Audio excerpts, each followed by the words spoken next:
The men's basketball team has a new all-time leading scorer. The women's team picks up a win on a thrilling buzzer beater, and Owls runners are qualifying right now for postseason meets. Those stories and more coming up on Inside Owl Athletics.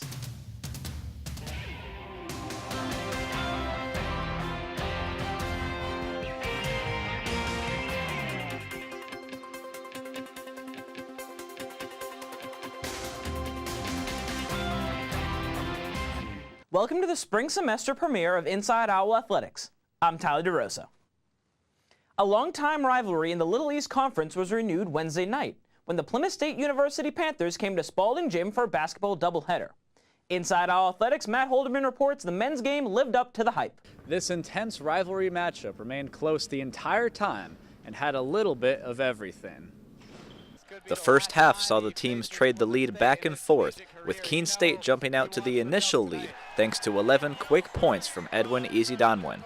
But Jalen Leroy put in work too, scoring 7 straight points to help Plymouth State take the lead a few minutes later.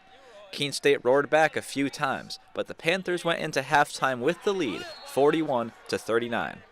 The game remained close until the final 8 minutes, when the intensity picked up and the emotions of a rivalry game revved up. The Owls' Ben Olsen was charged with a flagrant foul, and the Owls' Tony Harris a technical foul. However, this only seemed to motivate Keene even more, as they took their first double-digit lead of the night with 6.5 minutes to go. Nizaire Roundtree got this thunderous slam dunk, and the crowd at Spalding Gym absolutely erupted. The Owls never looked back, going on to defeat Plymouth State 82-70, and the celebration was on.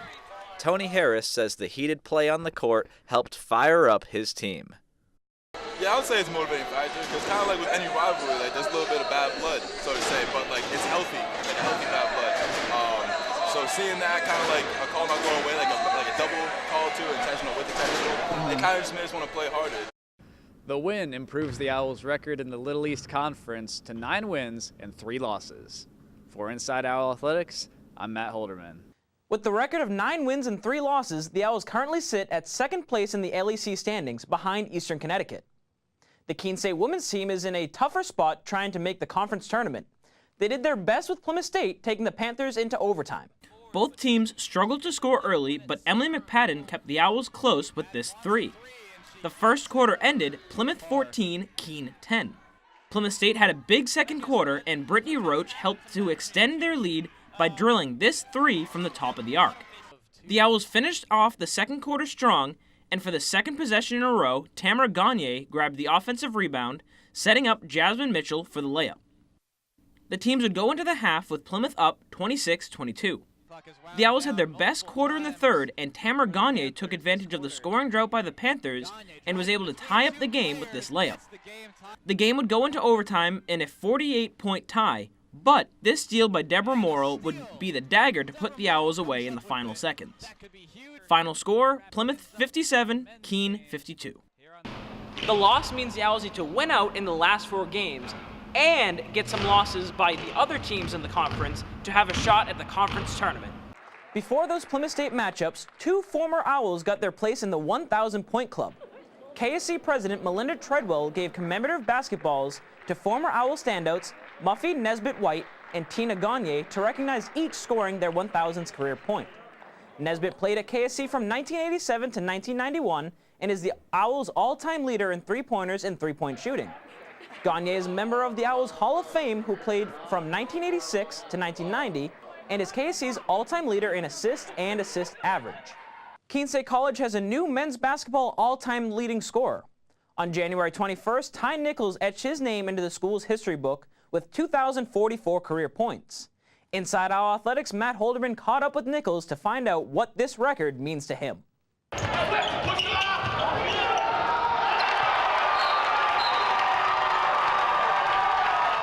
With that shot, Ty Nichols became the all-time leading scorer at Keene State College. Even he could not miss the emotion of the moment. I kind of shed a couple tears, but I couldn't do that too much because we still had a game to win. That emotion swept over the bench as teammates, coaches, and friends rushed to congratulate him. I embraced Miguel at half court. He gave me a big hug, and all my teammates came over and embraced me. And we huddled over for a team picture, and that was cool. Nichols broke a school record that had stood for more than 40 years, passing the previous all-time scoring leader Al Hicks, class of 1976. It means a lot to me, to break the record, to be ranked amongst, some of the greats that have came through this program. There's been a lot of great players that I've played with, and a lot of great players that have came through the program before me.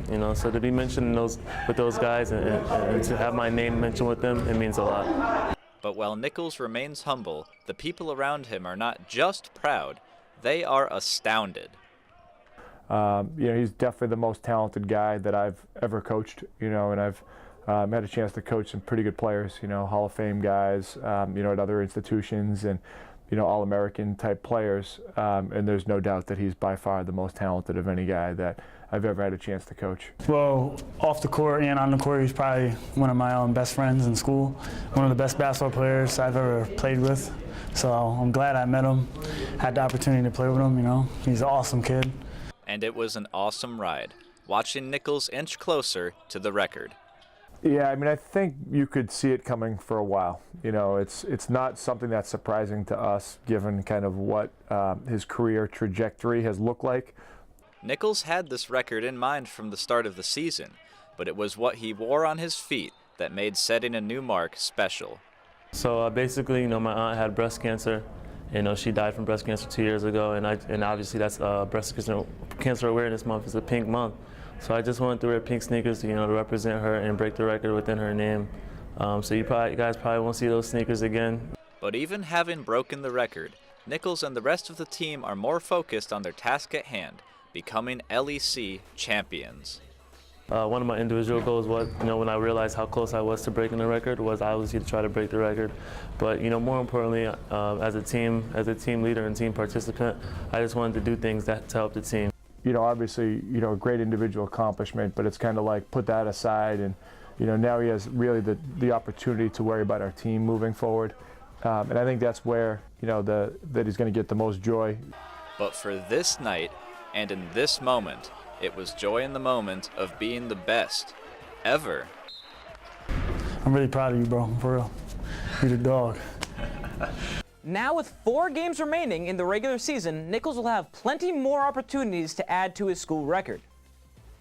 Women's junior captain Heen Tatch needed just one opportunity to make the shot of the season. It happened back on January 19th in front of the home crowd. The Owls had to defend home court against the visiting Southern Maine Huskies, who came in as the number 2 seed in the Little East Conference. As expected, the Huskies started strong, leading the entire game throughout the first 3 quarters. But entering the fourth, the Owls trailed by only a handful of baskets. Sophomore guard Lily Schleiman put up a career-high 23 points to help her team draw closer to the lead. Emily McPadden and Jordan Burke made some all-important free throws in the final minutes.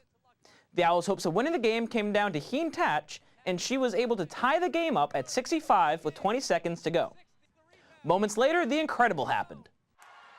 A big shot here from half court. We'll see from the three-point line. Tatch throws it up. It's good! It's good! Keene State wins it! 68-65! Tatch shot a 3-pointer with 1 second left on the clock, and unbelievably, it went in. The Owls won the game 68-65 over Southern Maine, and Tatch's buzzer beater left everyone in Spalding Gym buzzing. The Owls' big victory over Southern Maine snapped a winless streak that dated all the way back to November 25th. 3 Owl track athletes have now set qualifying times for postseason meets. They did it over the weekend at meets in Boston. Lauren Prakowski posted the 8th fastest Division III time in the nation for 5,000 meters with a time of 17:19.41. Other qualifying Owls include Nicole Delmeda in the 500 meters, Lauren Dawson in the 1,000 meters, and Amanda Dephert in the 60-meter dash. One more note from Boston meets is KSC sprinter Brandon Castor set a new school record by running the 200-meter dash in 22:92. 6 Keene State Owls are receiving Little East Conference honors this week. Ty Nichols is the Little East Conference Player of the Week for the 5th time this season after his record-setting performance. Distance runner Lauren Prakowski is the LEC Women's Track Athlete of the Week thanks to her record-setting 5,000-meter time last week. And women's 4x400 relay team of Nicole Delmeda, Taylor Bisalian, and Brittany Gravelisi and Amanda Dephert are the Conference Women's Relay Team of the Week. They placed second at the Browen Smith King Invitation. Your Owl Athletes of the Week are Ty Nichols and Brandon Castor. Along with becoming the Owls' all-time leading scorer, Nichols led his team to 3 wins last week while averaging 24 points and shooting 54% from the floor. Brandon Castor gets the nod for setting a new school record in the 200 meters. He broke the 19-year-old record previously held by Matt Zaffini. Congratulations to all of our Athletes of the Week. Today, the Keene State College Athletic Department is kicking off the 2019 Fenton Family Dealerships Giving Challenge. Members of all the teams will be out around town collecting donations, and every dollar is appreciated. The Fenton Family Dealerships will help out with an additional $3,000 donations to the various athletic teams. Here's a look at where you can catch your favorite Owl teams over the next week and weekend.